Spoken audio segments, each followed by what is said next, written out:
लेकर के जो रणनीति है, मंथन है, वो चल रहा है और ये बड़ी बैठक दोनों नेताओं के बीच हो रही है। खबर है कि संजय झा सीएम आवास पहुंचे हैं सीटों के ऐलान से पहले। ये हलचल तेज है। सीएम और संजय झा के बीच अहम मुलाकात हो रही है। जल्द एनडीए में सीट बंटवारा होना है, जल्द सब कुछ फाइनल कर लिया जाएगा। सीट बंटवारे से पहले ये अहम मुलाकात मानी जा रही है। तो देखिए, जेडीयू को भी अपने प्रत्याशी उन सीटों पर उतारने हैं और अंदर खाने कह सकते हैं कि सारी चीजें फाइनलाइज की गई है। शैलेंद्र ने बातचीत की है और क्या बैठक के मायने हैं उसको समझते हैं। की घोषणा हो चुकी है। इस वक्त हमारे साथ जदयू के कार्यकारी राष्ट्रीय अध्यक्ष संजय झा हैं। संजय जी, कैसी तैयारी है? क्योंकि अब तो मैदान में उतरना है, उतर गए आप लोग? हम लोग की पूरी तैयारी है और पूरा एनडीए आप जानते हैं कि हम लोगों ने विधानसभा सम्मेलन किया 243 सीट पर। और सबसे बड़ी बात यह है कि ये चुनाव इसलिए महत्वपूर्ण है कि एक बात आप लोगों ने देखा कि 1991 में देश में उदारीकरण का दौर आया। उदारीकरण का दौर आया तो उस समय जहां देश के अन्य भागों में आईटी इंडस्ट्री लग रहा था, देश के अन्य भागों में इन्वेस्टमेंट उद्योग आ रहा था, तो यहां चरवाहा विद्यालय खुल रहा था, यहां अपहरण का उद्योग चल रहा था। 15 साल हम लोग चूक गए। बिहार नेगेटिव ग्रोथ में चला गया, पिछड़ेपन में चला गया, पूरा बिहारी देश दुनिया में अपमान की स्थिति में चला गया। तब नीतीश कुमार जी आए और 20 साल में उन्होंने बिहार को अब अपना सारा बुद्धि परिश्रम से बिहार को यहां लाके खड़ा किया। अब Bihar next level take off stage में खड़ा है। ये चुनाव तय करेगा अगले 25 साल में बिहार कहाँ खड़ा होगा। और ये मौका बिहार के लोग अब चूकेंगे नहीं, वो उस दौर में नहीं जाना चाहेंगे। टेक ऑफ स्टेज में है, इसी के बेसिस पर चुनाव है। आज जो मैं जन समर्थन देख रहा हूँ, ये जो तूफान जो दिखाई पड़ रहा है एनडीए के पक्ष में, हमको लगता है अनप्रेसिडेंटेड सपोर्ट मिला। दावा किया जा रहा है एनडीए की तरफ से कि 2010 जैसा माहौल है। बेटर, बहुत सारा काम। अब यहाँ मेट्रो ट्रेन चलेगा पटना में, जिसका कल मुख्यमंत्री शुरू करवाया है। यहाँ तो शाम में लोग पटना स्टेशन से बाहर नहीं निकलते थे। हम लोग के यहाँ दरभंगा मधुबनी के लोग अगर शाम में पहुंच गए ट्रेन से 5 बजे तो रात भर स्टेशन पे रहते थे, सुबह जाते थे। ये डर था कि रात में जाएंगे तो पता नहीं क्या हो जाएगा। अब तो 10 बजे रात तक पटना में मेट्रो चलेगा। ये ना आपसी तालमेल और सीट शेयरिंग का कब तक सब? कोई दिक्कत नहीं है, अगले 2-3 दिन में सब हो जाएगा। तो बिल्कुल हमारे साथ जदयू के कार्यकारी राष्ट्रीय अध्यक्ष संजय झा थे, जिन्होंने कहा साफ तौर पर कि सभी तैयारी पूरी हो चुकी है और जल्द ही सीटों की भी घोषणा कर दी जाएगी। कैमरा पर्सन सुबोध के साथ शैलेंद्र, न्यूज़ 18 पटना। बिहार के डिप्टी सीएम सम्राट चौधरी ने कहा है कि बिहार की जनता चुनाव के लिए तैयार है और सीटों का ऐलान भी हम जल्द कर देंगे। तो दूसरी तरफ शाहनवाज हुसैन ने भी एनडीए की एकजुटता का दावा किया है और चुनाव जीतने की बात कही है। तैयार है। बिहार में विकास के मॉडल पर जो पिछले 20 वर्षों से काम बिहार में हो रहा है, जनता उस पर मतदान करेगी। सीट बंटवारे को लेकर कोई बातचीत? 101 लगातार वार्ता चल रही है, तुरंत होगा। बिहार के लोगों को जो इंतजार था वो घड़ी आ गई। बिहार के अंदर एनडीए की सरकार ने बेहतरीन काम किया है। बिहार में आज इंटरनेशनल क्रिकेट स्टेडियम है, अच्छे एयरपोर्ट हैं। हम लोगों ने अच्छा काम किया, इसलिए काम का इनाम बिहार की जनता देगी। जिस तरह सूरज का उगना तय है, बिहार में फिर से एनडीए की सरकार आना तय है, इसमें कोई शक की गुंजाइश नहीं है। वीआईपी के प्रमुख मुकेश सहनी ने एक बार फिर से डिप्टी सीएम की दावेदारी ठोक दी है। कहा है कि सीटों के बंटवारे को लेकर के सीटें कितनी मिलती है इस पर तो एडजस्टमेंट हो ही जाएगा, लेकिन दावेदारी डिप्टी सीएम को लेकर के है। और ये भी कहा है कि जो महागठबंधन का जो सीएम का चेहरा है वो तय है, डिप्टी सीएम का जो चेहरा है वो भी तय है। सीएम डिप्टी सीएम तो जनता को बनाना है और जनता वोट देंगे और हमारे पक्ष में देंगे तो निश्चित तौर पे बनना है। लेकिन क्या होता है कि आप एक फेस लेके लड़ते हैं कि आपके लोगों पे भरोसा हो कि इस सरकार का नेतृत्व कौन करेंगे। तो ये चलन है और इस चलन को लेके जैसे सीएम का फेस होगा वैसे डिप्टी सीएम का फेस होगा। और इसमें कोई किंतु परंतु नहीं। एक अति पिछड़ा का बेटा जिनके 37% वोट हो और हमारी खुद की निषाद समाज के सभी ब्रांच जो है, चाहे वो बिंद हो, बेलदार हो, नुनिया हो, मलाह हो, चाहे वो तियर हो, गनपड़ हो, कोयबट हो, गोरी हो, तमाम ये सब मिला के हमारे 11% की वोट बैंक हमारी है। और हमने जब भी राज्य में उपचुनाव लड़ा है तो हमने अपनी ताकत को हमेशा दिखाया है। तो निश्चित तौर पे सरकार में हमारी भूमिका होगा एज ए डिप्टी सीएम के नाते, और निश्चित तौर पे सरकार बनना, सरकार तो सभी सहयोगी के सहयोग से होना है, पूरे गठबंधन का सरकार होना है, किसी एक पार्टी का और किसी एक दल का सरकार नहीं होना है, गठबंधन का सरकार होगा, इसमें सभी का भूमिका तय होगा। लेकिन अभी फिलहाल सीएम और डिप्टी सीएम का भूमिका तय होंगे। सीपीआई के महासचिव डी राजा पटना पहुंचे और देखिए, बिहार चुनाव की घोषणा के बाद से डी राजा का यही कहना है कि सीट बंटवारे को लेकर के, सीएम फेस को लेकर के कहीं कोई दावपेच नहीं है और सब कुछ अब फाइनल होने की स्थिति में है। क्या कुछ कहा डी राजा ने, आपको सुनाते हैं। कुछ प्रॉब्लम नहीं है।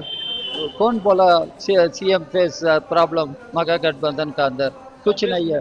मगा गठबंधन जीतेगा। मगा गठबंधन का सामने चीफ मिनिस्टर का प्रॉब्लम कुछ नहीं है। हम एक साथ हम डिसाइड करेगा। तो बिहार विधानसभा चुनाव की घोषणा के बाद से एनडीए की तरफ से लगातार दावा किया जा रहा है कि एनडीए एकजुट है। इसके साथ साथ जेडीयू के प्रदेश अध्यक्ष उमेश कुशवाहा का बयान सामने आया है। उन्होंने कहा है कि बहुत जल्द सब कुछ आप लोगों के सामने आ जाएगा, हमने बहुत चीजें फाइनल कर भी लिया है। सीट शेयरिंग फाइनल हो चुका है, कब तक घोषणा करेंगे? अंतिम दौरा में है, जल्द ही आप लोग को उस मामले में ब्रीफ कर दिया जाएगा। वो सकारात्मक सब पॉजिटिव, हम लोग ने भी माइंड मेकअप कर लिया है कि इनको कहाँ लड़ाना है, चुनाव सब चीज हो गया है, तय है। और वो जल्द ही आप लोग, चिराग पासवान मान गए। हमारे एनडीए घटक दल में सब लोग, सिर्फ चिराग पासवान ही नहीं, सभी लोग एक साथ हैं, एकजुट है, चट्टानी एकता के साथ है। राजस्थान के पूर्व मुख्यमंत्री अशोक गहलोत ने दावा किया है कि हम बिहार चुनाव के लिए बिल्कुल तैयार हैं, जाकर के वहां प्रचार प्रसार करेंगे। इसके साथ साथ इंडिया गठबंधन की एकजुटता की बात भी उन्होंने दोहराई। अब देखिए, हम तो जा रहे हैं, कल बिहार जाएंगे और उसके बाद में कैंपेन में लगेंगे। जो वहाँ पे जाके निर्णय होंगे, सब मिलके चुनाव के मैदान में उतरेंगे। हमें विश्वास है कि इस बार कांग्रेस और जो इंडिया गठबंधन है, आरजेडी, सब मिलकर सरकार बनाएंगे, विश्वास है। और देखिए, अपनी गायकी से करोड़ों दिलों पर राज करने वाली मैथिली ठाकुर अब राजनीति में भी दाव आजमाने जा रही है। जिस तरीके से उनकी तस्वीर सामने आई और अब खुद वो कह रही हैं कि वो राजनीति करेंगी और इसके प्रेरणा स्रोत प्रधानमंत्री मोदी रहे हैं। उन्होंने कहा कि प्रधानमंत्री नरेंद्र मोदी से जब भी मुलाकात हुई तो एक पॉजिटिव एनर्जी उनसे मिली। और इसके साथ साथ बता दें कि चर्चा है कि मैथिली ठाकुर जो विधानसभा चुनाव में बीजेपी के टिकट पर चुनाव लड़ सकती हैं। चर्चा ये भी है कि मैथिली ठाकुर को बीजेपी दरभंगा के अलीनगर से चुनाव मैदान में उतारने की तैयारी में है। हाल ही में बिहार बीजेपी प्रभारी विनोद तावड़े और केंद्रीय गृह राज्य मंत्री नित्यानंद राय ने मैथिली ठाकुर और उनके परिवार से मुलाकात की थी, जिसके बाद ये चर्चा तेज है। हालांकि चुनाव लड़ने की खबरों के बाद मैथिली ने भी अपनी बात रखी और कहा है कि अभी तक कोई आधिकारिक घोषणा नहीं हुई है, लेकिन अगर टिकट मिलता है तो वे अपने क्षेत्र से ही विधानसभा चुनाव लड़ना चाहेंगी, क्योंकि बेनीपट्टी से शुरू से खास लगाव रहा है। बता दें कि मैथिली मधुबनी के बेनीपट्टी की ही रहने वाली हैं। अभी हमारे देश के दो बड़े नेताओं से मिली, नित्यानंद राय जी और विनोद तावड़े जी। मैं पटना बिहार में उनसे मिली और जिस तरीके से फोटो और कैप्शन के साथ उन्होंने शेयर किया तो ये मेरे लिए भी बहुत मतलब हमारे परिवार में सब बहुत खुश थे कि मुझे उस हिसाब से देखा जा रहा है और मैं बहुत एक्साइटेड हूँ इस नई जर्नी के लिए। आपका फील्ड जो है वो गायन का रहा है, राजनीति आपके लिए बिल्कुल अलग है। ऐसे में कैसे आप दोनों चीजों को जी नहीं, गायकी तो मेरे साथ आजीवन रहेगी, मेरा गला मेरे साथ हमेशा रहेगा, लेकिन एक ये नई जर्नी है जिससे सिर्फ सुरों के ही साथ सेवा करने का अवसर नहीं, जबकि मैं अपनी पूरे पोटेंशियल के साथ अपने क्षेत्र की सेवा कर सकूंगी, अपने राज्य की सेवा कर सकूंगी। मेरे मन में ये बड़ी प्रबल इच्छा हमेशा से रही है, तो बस मैं इस जर्नी के लिए तैयार हूँ। बिहार में क्या आप सनातन का चेहरा बनेंगी? मेरी विचारधारा वही रही है हमेशा से। आप लोग तो मेरे भजन सुनते हुए आ रहे होंगे, तो सनातन का चेहरा, क्योंकि ये नए तरीके से नए टर्म्स के साथ अब लोग मुझे सवाल पूछने लगे हैं। ये मैंने पिछले 2 दिन में ये चेंज देखा है। लेकिन हाँ, जो बात है, आप सभी लोग मेरी जर्नी पूरी देखते आ रहे हैं, हम तीनों भाई बहन को बचपन से देखते आ रहे हैं, तो आगे देखते क्या होता है। मैं बहुत एक्साइटेड हूँ। पहले से आप मतलब पहले से दिमाग में था राजनीति में जाने का, ये क्या था आपका फ्यूचर प्लान क्या था? पहले से मेरे दिमाग में बिल्कुल नहीं था। जो हुआ है बहुत अपने आप हो रहा है और मैं बहुत एक्साइटेड हूँ। बड़ी नेता को देख के ज्यादा प्रभावित है? मैं हमेशा से, अगर पॉलिटिकल लीडर्स की बात करी जाए तो मोदी जी हमेशा से आदर्श रहे हैं। उनसे जब पहली बार मिली, उससे पहले से भी जब उनकी मन की बात वाली स्पीचेस सुन रही थी, उनकी बातें सुन रही थी या फिर उनके कॉन्क्लेव सुन रही थी, तो कभी बोरियत महसूस नहीं होने दिया उन्होंने। 1 घंटा 2 घंटा कैसे बीत जाता पता नहीं चलता।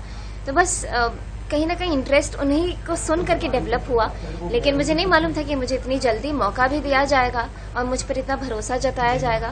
तो कौन सी सीट है जिनसे लड़ने की तैयारी? सीट अभी निर्धारित नहीं हुई है, लेकिन मैं चाहूंगी, मेरी प्रेफरेंस है कि दरभंगा मधुबनी, जो दोनों मेरा खुद का घर रहा है, तो देखूंगी कि मुझे चाहत यही रहेगी कि दोनों में से कहीं से भी सीट मिले।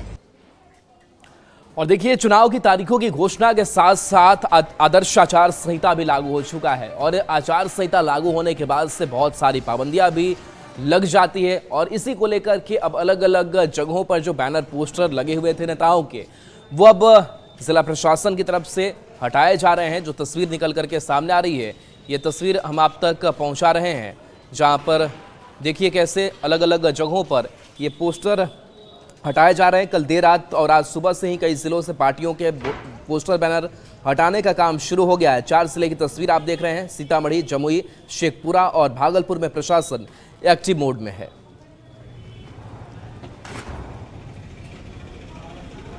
और देखिए, बिहार विधानसभा चुनाव की तारीखों के ऐलान के साथ साथ राजधानी पटना की अगर बात करें तो यहां भी ऐसी ही तस्वीर है, क्योंकि आदर्श आचार संहिता है तो बहुत सारी पाबंदियां भी हैं और ऐसे में यहां से भी सड़कों से जो बैनर पोस्टर हैं वो हटाए जा रहे हैं। जिला प्रशासन सार्वजनिक स्थानों और कार्यालयों से राजनीतिक पोस्टर हटा रहा है।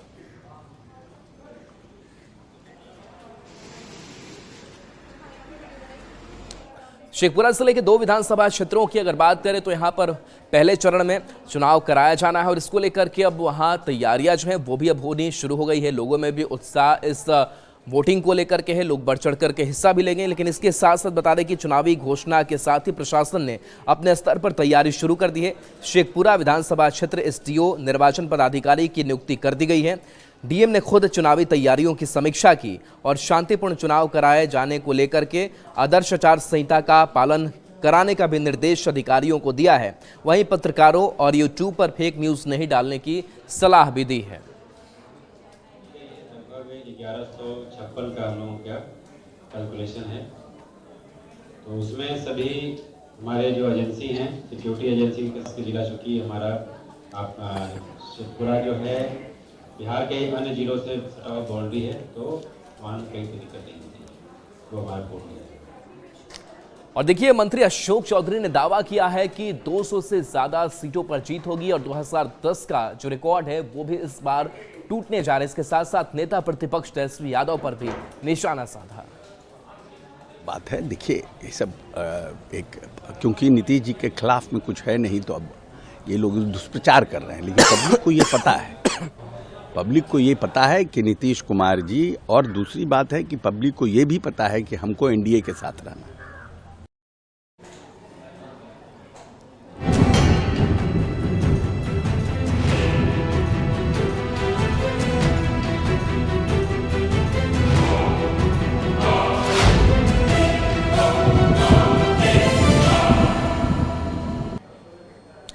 अब देखिए, बात बारिश की करते हैं और उससे होने वाली परेशानी की करते हैं। तो खास करके अगर बात करें नेपाल से सटे इलाकों की, यहाँ पर बारिश का जो असर है वो देखने को मिल रहा है। और मोतिहारी की अगर बात करें तो यहाँ भी कई जो इलाके हैं वो जलमग्न हो चुके हैं। और बता दें कि पूर्वी चंपारण के ढाका और कुड़वा चैनपुर थाना इलाके में बाढ़ जैसी स्थिति बन गई है। वहीं नेपाल से होकर आने वाली लाल बकिया नदी उफान पर है। इसके कारण कुंडवा चैनपुर के 2 दर्जन से ज्यादा गांव बाढ़ की चपेट में हैं। बाढ़ पीड़ितों ने अब रेलवे स्टेशन पर अपना आशियाना बना लिया है। बाढ़ पीड़ितों ने जिला प्रशासन से बाढ़ राहत सामग्री और मुआवजे की मांग कर रहे हैं। संवाददाता उनीश कुमार सिंह की इस रिपोर्ट को देखिए। असर अब पूर्वी चंपारण में देखने को मिल रहा है और देखिए, बाढ़ जैसे हालात उत्पन्न हो गए हैं और तमाम जो लोग हैं अब ऊंचे स्थान पर उन लोगों ने शरण लेना शुरू कर दिया है। देखिए ये पूर्वी चंपारण का गुरहनवा स्टेशन है और यहाँ पर काफ़ी लगभग 100 की संख्या में जो बाढ़ पीड़ित है वो यहाँ पर आकर जो है वो शरण ले लिया है उन लोगों ने। कितना नुकसान हुआ है चाचा? क्या नुकसान हुआ? बहुत नुकसान हुआ है, घर दह गया है, बकरी दह गया है, ट्रंक सब दह गया है, घर में इतना पानी दह गया, घर गिर गया है। कौन जगह भाई? यही पोखरा पर गाँवों में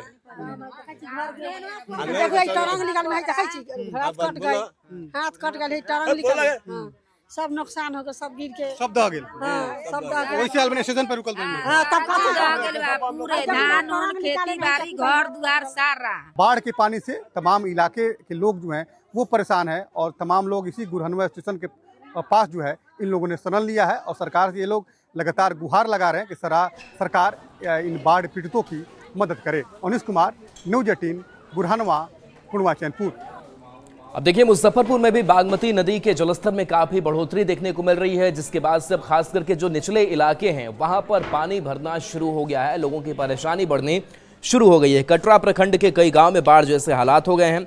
बढ़ते जलस्तर ने स्थानीय लोगों में दहशत में डाल दिया है। संभावित बाढ़ के खतरे को देखते हुए जिला प्रशासन अलर्ट मोड पर है और राहत बचाव कार्यों की तैयारी शुरू कर दी गई है।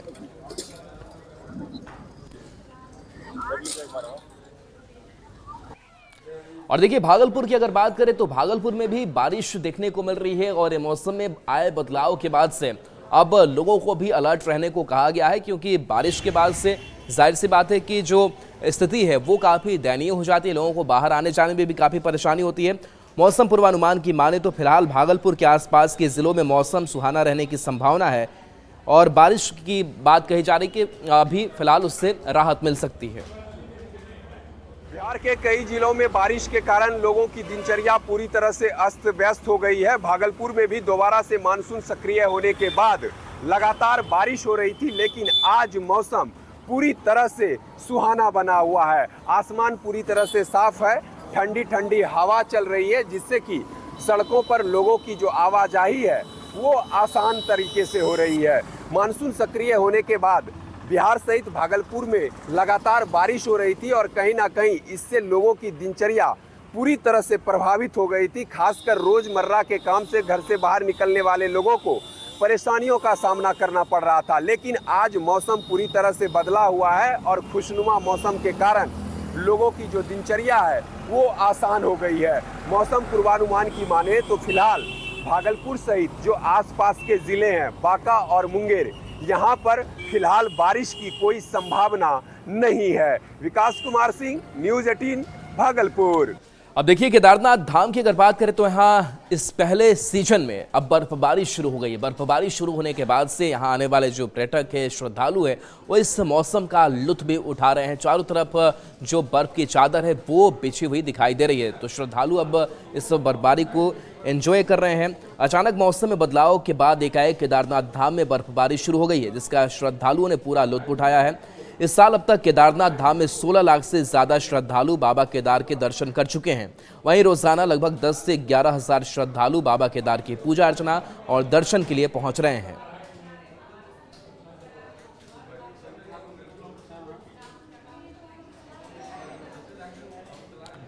अब आपको जम्मू कश्मीर का गुलमर्ग की तस्वीर दिखाते हैं, जहां एक बार फिर से बर्फबारी से सफेद हो गया है। बीते 24 घंटों में हुई भारी बर्फबारी की वजह से पूरा इलाका बर्फ की मोटी परत से ढक गया है। कुंगडोरी हिल समेत आसपास के ऊंचे इलाकों में भी बर्फ की मोटी चादर जम गई है, जिससे नज़ारे बेहद खूबसूरत हो गए हैं।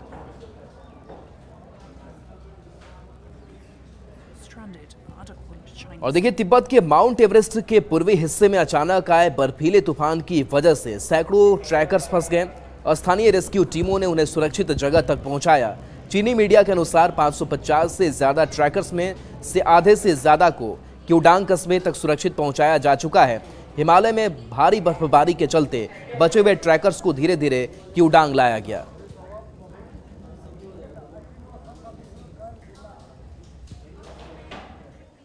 देखिए आपको धनबाद की तस्वीर दिखाते हैं। धनबाद में भी भारी बारिश ने तबाही मचाई है, जहां कई जगहों पर भारी बारिश के बाद जल जमाव तो है ही, इसके बाद पुल भी क्षतिग्रस्त होने की खबर सामने आई है। बता दें कि बारिश के चलते टुंडी प्रखंड के जाता खूटा में वैकल्पिक अगर पुल की बात करें तो धराशायी हो गया है, जिससे 40 से ज़्यादा गांव के लोगों की परेशानी बढ़ गई है।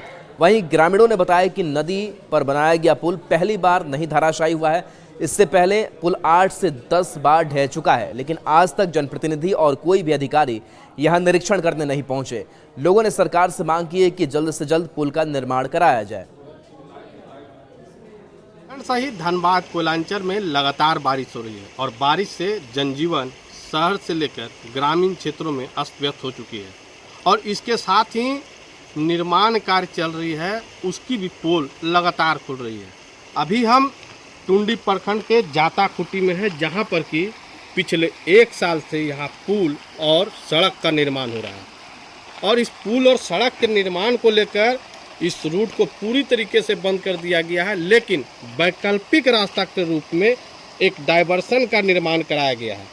लेकिन विडंबना ये है कि यह डायवर्सन 1 दर्जन से धराशायी हो चुकी है और इसका खामियाजा ये हो रहा है कि कॉलेज जाने वाले बच्चियां हो या फिर स्कूल जाने वाले बच्चियां। और चलिए देखिए, इस वक्त बड़ी खबर पटना से सामने आ रही, जहां सीएम नीतीश कुमार ने अहम बैठक बुलाई है। तो देखिए, सीटों का फाइनलाइजेशन होना है। इसके साथ साथ इससे पहले संजय झा भी सीएम आवास पहुंचे थे और इस वक्त की बड़ी खबर, सीएम नीतीश ने अहम बैठक बुलाई है। तो बिहार चुनाव को लेकर के हलचल तेज है, चुनाव को लेकर के अहम बैठक बुलाई गई है। तो देखिए, चाहे वो सीटों के बंटवारे की बात हो, सीट फॉर्मूले की बात हो या फिर जेडीयू की तरफ से प्रत्याशियों के चेहरे की बात हो, तो लगातार जो बातचीत है और ये बातचीत कह सकते हैं कि आखिरी दौर का चल रहा है, क्योंकि बिहार चुनाव की घोषणा हो चुकी है।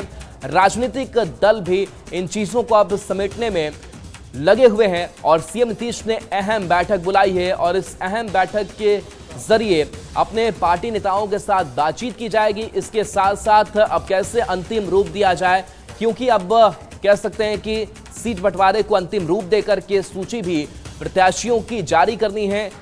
तो ये देखना दिलचस्प होगा कि इस बैठक के बाद और क्या कुछ निकल करके सामने आता है। आनंद हमारे साथ न्यूज 18 संवाददाता फोन लाइन पर। आनंद, नीतीश ने अहम बैठक बुलाई है, क्या बातचीत होगी इसमें? तो संपर्क हमारा टूट चुका है, आनंद से फिर से जुड़ने की कोशिश करेंगे, लेकिन बड़ी खबर, सीएम नीतीश ने अहम बैठक बुलाई है और इससे पहले जेडीयू के कार्यकारी अध्यक्ष संजय झा सीएम आवास पहुंचे थे, जहां पर उन्होंने मुलाकात की।